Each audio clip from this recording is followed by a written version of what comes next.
Thomas, to get us started, give me two truths and a lie, please. All right, George, let's see. I grew up in California.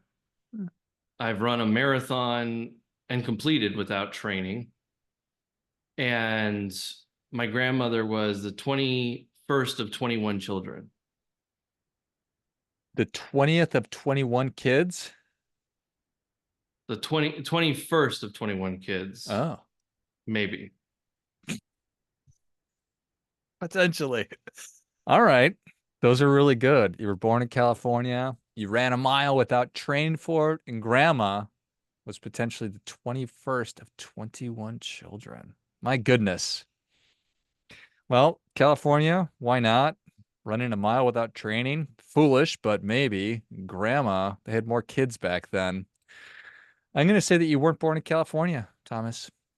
Ah, you got me. Ah, you got the lie.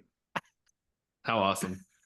So tell me about the mile or the marathon. The marathon, yeah.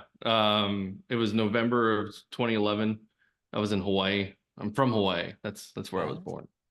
The Blottenberger name doesn't really give it away that I'm from Hawaii, but there you have it. It was November 2011, and I thought, what the hell? I should probably like try to run a marathon. Like that's Yeah. something I haven't done. Why not? And the next one available was December, a month away. And I went, all right, I'll give it a shot, see what happens. Yeah. And I completed, but it wasn't pretty. And I've never run since. No. Like at all. What was going on in November of 2011, Thomas? um, Like man. existential crises, breakup, No. No, none of my business. I think what was going on in 2011. So it was when I had started to discover. I've been in like self-discovery and transformational work, like the kind of work that requires you to think about how you think. Hmm. I've been in that for about 15 years, and that was probably the first year I'd really discovered it. Um, and I don't know. I think. Well, here's what I would say about it. What I used to be, and I think most people deal with this, is my thinking was the truth, and I was trapped in it. And there wasn't any possibility, and life was a struggle, and life was difficult. And I had this discovery of, oh, I'm the one who makes it mean that.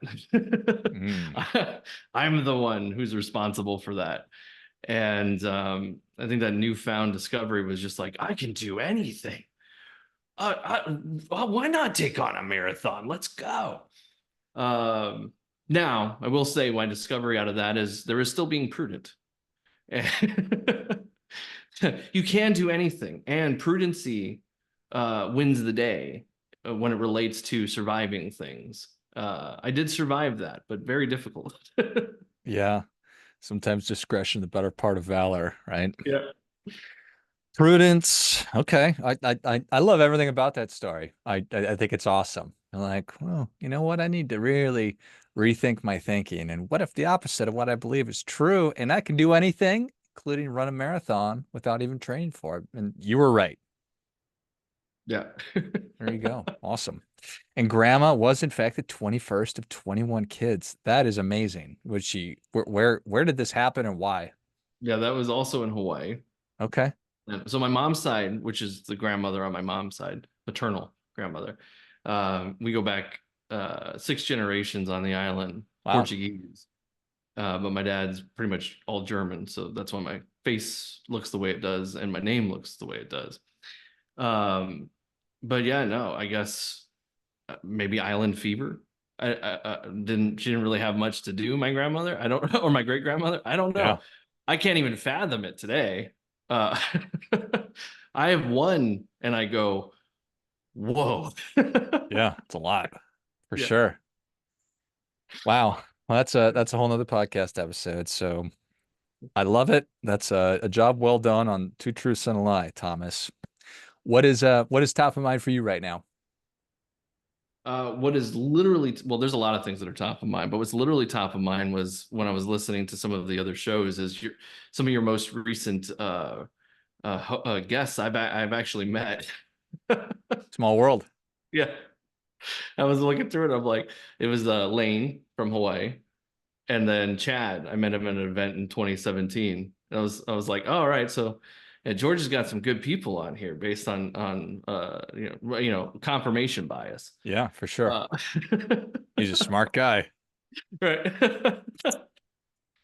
Other than that, just my mind's really been on just the events in the world and mainly observing people and observing myself and just noticing how much uncertainty there is just in general, right? I would say, I would assert that there's uh, a higher level of uncertainty that exists right now than I think most of us are used to, right? It's almost palpable. But then also realizing life is literally uncertain, right? And it's really how we deal with that uncertainty. I think Chad on your other podcast pointed to a little bit, right? The mindset. Uh, and so that's really what's been there for me is doing the looking at what's it take. So given that life is uncertain, given that everything is a question mark for the most part, what does it look like to be empowered by that versus at the effect of and disempowered by it? And I don't know that there's an answer to that. I think sometimes the most powerful thing we can do in life is to have a question that's not answered, just kind of look through it. Do you think that we do well with that? It's not normal. It's not the programming of being human. Humans as a machine are really powerful, we're really functional for particularly surviving. And so you look at one of the main things that the brain is predominantly really good at doing. It's really good at taking new processes and then automating them via your subconscious. Take a kid learning how to walk and then watching them stumble and figure it out, and all of a sudden they're running. Boom. They don't have to think about it anymore. It's subconscious. Driving, right? I remember when I first learned to drive and I did a parallel park and I totally took out the bumper of the car I was I was parallel parking next to, right? Now I can do it pretty much without thinking about it. Yeah, so the brain is phenomenal for those kind of things.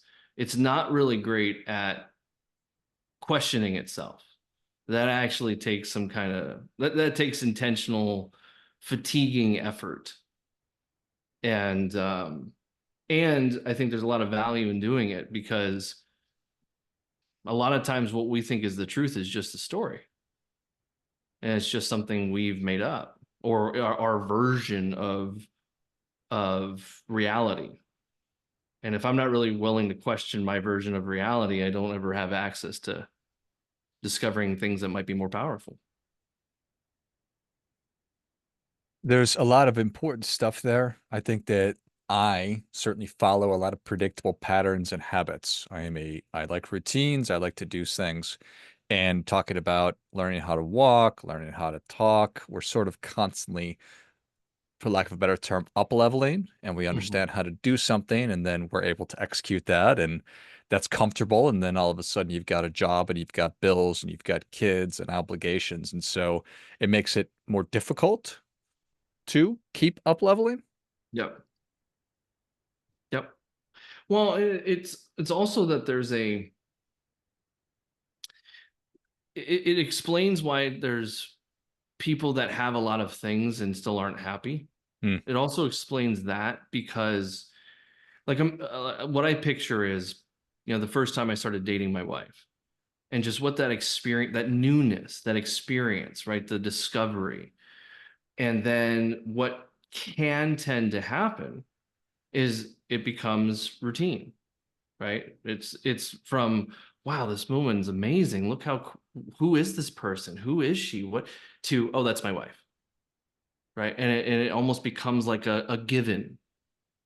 And so when we say things, this is part of I think the problem with the world and part of the problem with coaching, let's call it, is we like to say, people will say cliches like don't take things for granted. And it's like, well, cool, but where's my access to that? How do I just randomly stop taking things for granted? Like, what cool story, cool concept. How do I apply it?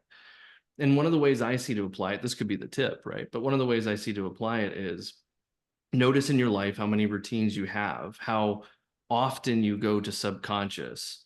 And if it's something that's actually important to you, like your kids or your marriage or your business, take the purposeful effort to bring it back to the conscious. Take its purposeful effort to bring it back to the newness, to the discovery, to the aliveness, to the uncertainty. Um, and there's power in that. There it can be where you can recreate your loved ones every single day just by, discovering them newly. I love that. It is very common of us to grow accustomed to things, and things can become monotonous. I certainly like novelty as much as the next person and newness, but you're saying that it's possible with effort, the right framing or thinking to recreate that. Yeah, that's perfectly said. It is effort because the brain is a machine. If you look at the brain science, it's not designed to do that. It's designed to predict the future using past events. It's designed to automate routines, and it's designed to survive. And while phenomenal for what it's designed to do, most of us don't need to survive anymore. Most humans have more than they need. And yet, because of the design of the brain, we're still surviving everything. And so that's why you see the 24/7 news cycles and people freaking out about who's going to be president and people freaking out about what to do with their accounts. And it's just normal human stuff, or even, the social unrest of certain things. When we have more today than the richest person alive 300 years ago, right? The average person has more creature comforts than the richest person 300 years ago. And yet the way the brain is designed doesn't let us be happy because it's got to find something to survive because it's programmed that way. And it actually takes some effort to bust that. I agree. I was thinking about how you take a lion, you put him in the you put the lion in the zoo, and they sort of get that glazed over look because it defies their nature and they're not happy. And I don't know what we're designed to do. I don't think that we're designed to sit in a cubicle and do TPS reports for 8 hours a day and just do that and then do fantasy football at nighttime and watch Netflix and then repeat and repeat and repeat. But our brain does like to keep us alive. So it's giving us that just consistency, even though it's against our nature. Yeah. Well, even in the mundane, there's a way to find power and purpose in it. There's I don't know the truth of this because I haven't verified it, but there's a story that when Kennedy made the claim that we were going to put a man on the moon and NASA was putting all of its effort into that someone asked a janitor at NASA, what are you guys doing? What do you do? And he said, I'm putting a man on the moon. Right. And so he could have just said, I'm a janitor. He could have just said, I'm just cleaning up stuff. But he bought his role in the mission, put a man on the moon. And so there's always things that people have to do. There's jobs that for someone to be a CEO, someone has to be willing to take a secretary position or a worker position, or someone has to be willing to do that. But the action of doing that doesn't have to define your experience of it. It's one of my favorite stories for sure. I think that the way you look at something makes all the difference for sure, and we get to choose that. I get to choose how I view and think about and feel all the circumstances of my life. And I think a lot of people call bullshit on that. Like I'm just a secretary or whatever, I'm digging ditches. Yeah. Um, but it's a choice. And it needs to be a conscious one, to your point, not unconscious. Well, and then what you just said is perfect. Like, why would someone call bullshit on that? If you really do the looking, right? Why would someone call bullshit? And again, this isn't an assessment or a judgment of the person. It's just an awareness of how the mind works. So taking responsibility, like actually owning, I am here in my life as a function, where I'm standing in my life as a function of my actions and my actions alone.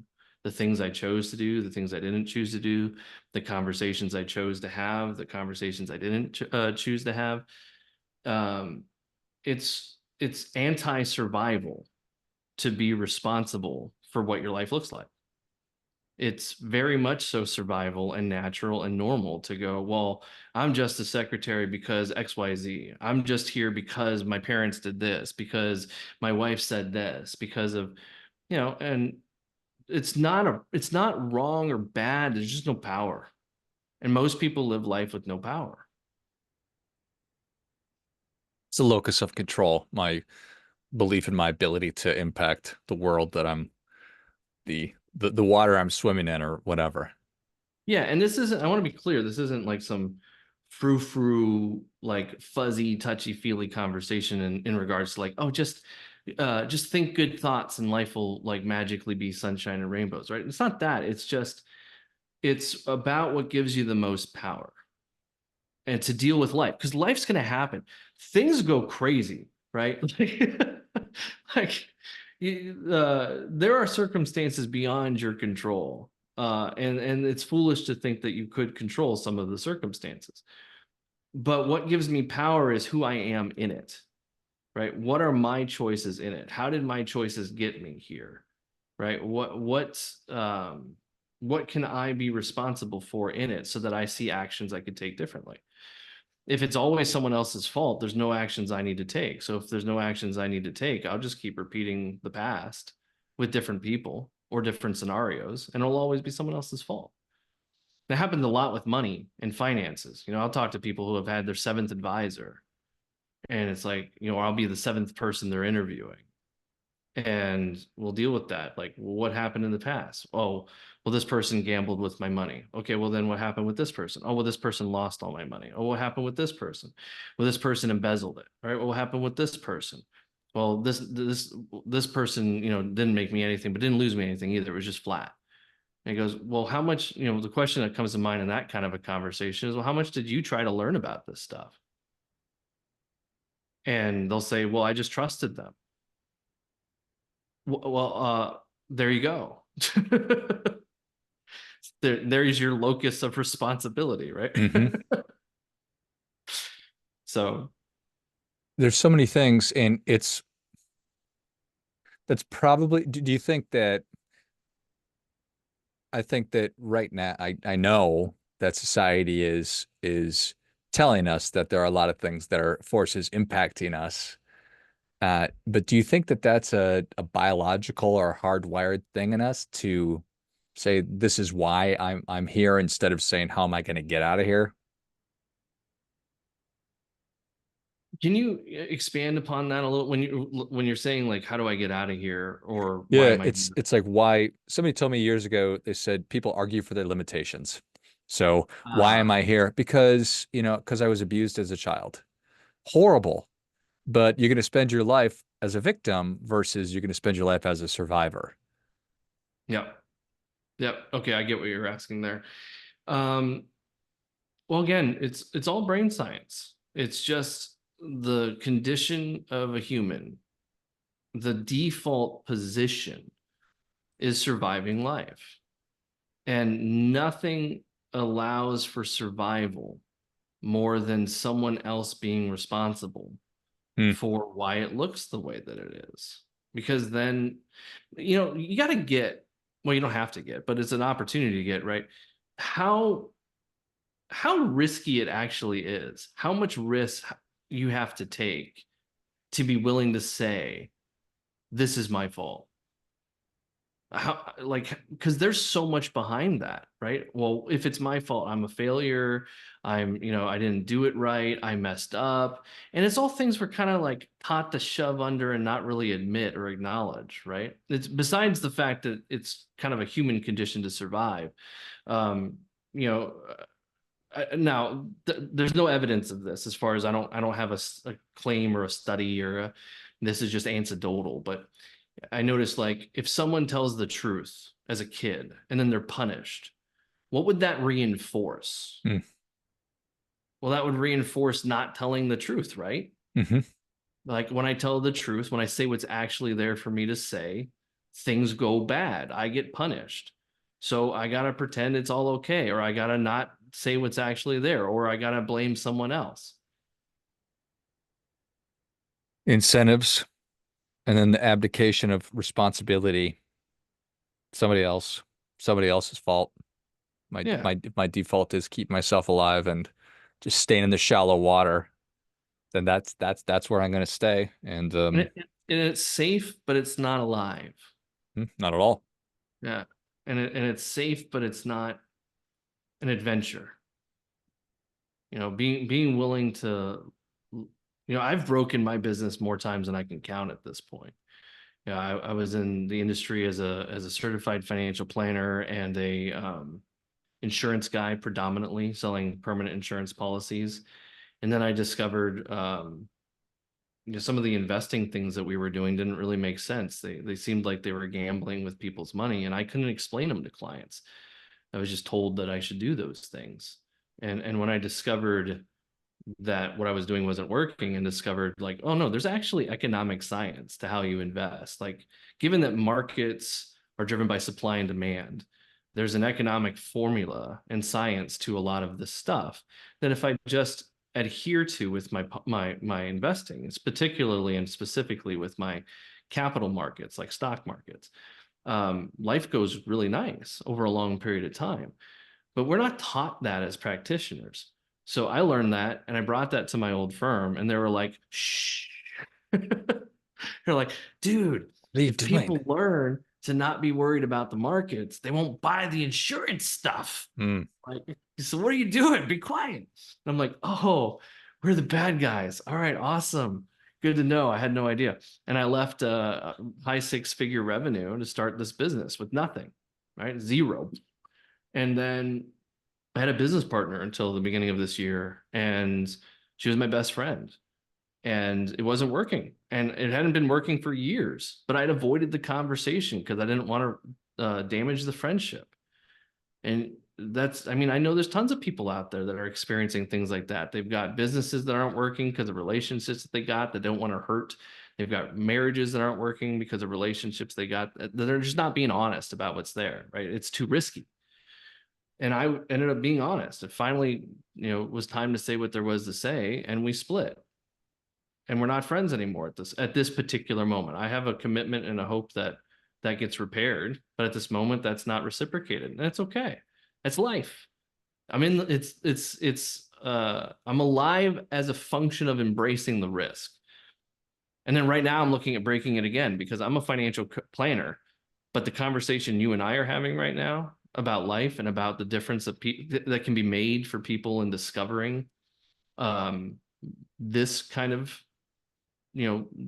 inquiry in addition to managing their money, this is really this is what gives me the juice. Like, this gets me up in the morning.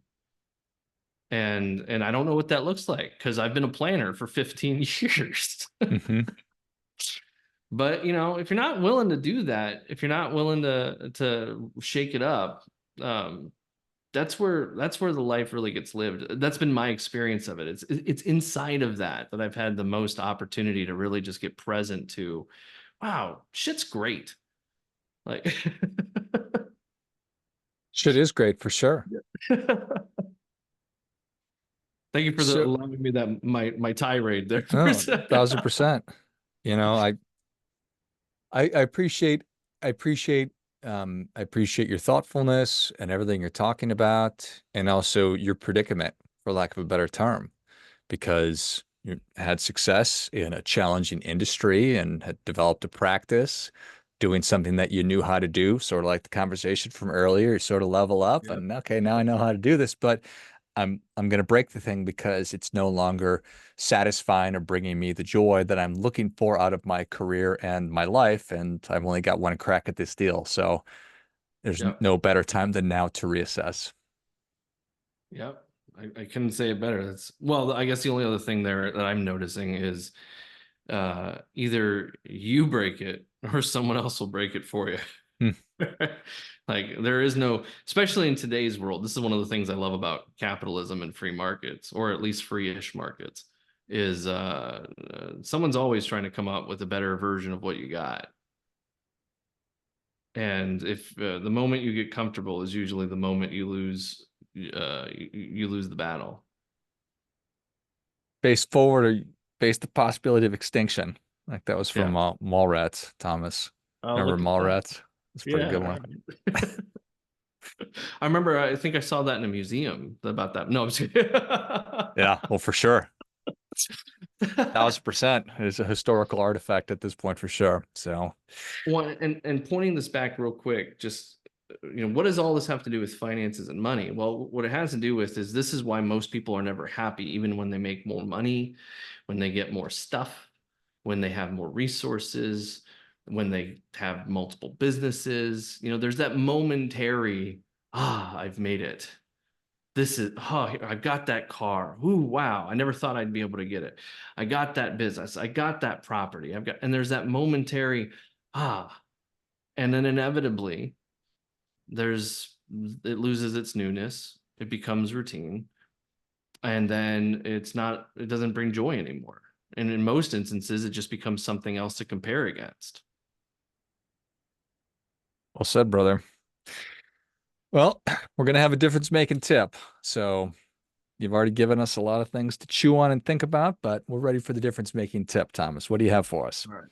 So this works really well for, I actually have a tool that we use to automate this, but this works well for pretty much anybody across the board, whether you're making a ton of money and killing it, or you're, paycheck to paycheck. One of the biggest brain hacks that you can do is if you look at how most people cash flow, actually flow their income, most people flow their income into a bucket that they've been conditioned for years, probably since the beginning of their experience with money, is to spend money. That they put money into a checking account, it gets spent. They put money into a checking account, it gets spent. And sometimes they save some of that. And what that usually leaves people with is one of two things, just as a function of human nature. It either leaves people hoarding money, guilty when they spend it, or it leaves people spending all their money, regretting they didn't save some of it. And usually you'll find most people on either side of that pendulum at varying degrees of extremity, right? So the easiest way to solve that problem, the easiest way to deal with that is to trick the brain by separating out the container that receives the income from the container that spends the income. Actually have it where all cash flows flow into a bucket that you don't have any kind of spending from. No mortgage, no lifestyle, no nothing. And then from there, you control the flow into a checking account that pays the mortgage, pays the expenses, pays for lifestyle. Because what's automatically happening in doing that, first off, is you're automatically saving money, right? So if I have a pay raise of 10%, I don't go, oh, where did that go? Because I already captured it right off the bat. Secondly, is you can actually create guilt-free spending out of that. Now it's not oh, I shouldn't have spent that. It's oh, I moved the money into this account specifically to spend it. So it's okay that I spent it. I actually designed it that way. And it's probably one of the most powerful brain hacks I've ever seen. And it's really missing in the cash flow conversation. Well, I think that that is great stuff. That definitely gets a come on. You know, sometimes the simplest answer is in fact the best one. And simply changing the container to which your paycheck flows into and then what you do with it after that. Those are simple, probably free things you can do, and it could make all the difference. So I love it. Well, Thomas, I've enjoyed our conversation. Thank you so much for coming on. How can people learn more about you? Where can they engage with you? That's awesome. Well, it's been really great being here with you too, by the way. Thank you. And was you pointed out my one of my LinkedIn's isn't working correctly. So the one they should, if they want to look me up, they can look me up on LinkedIn under Thomas Blottenberger, my name. And then the website that I have that tells a little bit more about the story is paradigmshift.adxleader.com. And ADX stands for American Dream Experience Leader, which is something we didn't get to. Something to talk about next time, Something to Thomas. talk about next time. I love it. Well, if you enjoyed as much as I did, show Thomas your appreciation and share today's show with a friend who also appreciates good ideas. Find Thomas Blottenberger on LinkedIn and then go to paradigmshift.adxleader.com and dig deeper into the world of all things Thomas. I will link all of those in the notes of the show. Thanks again, Thomas. Thank you for having me. It's been great. Finally, friendly reminder, there's never going to be anybody more interested in your financial success than you are. So act accordingly.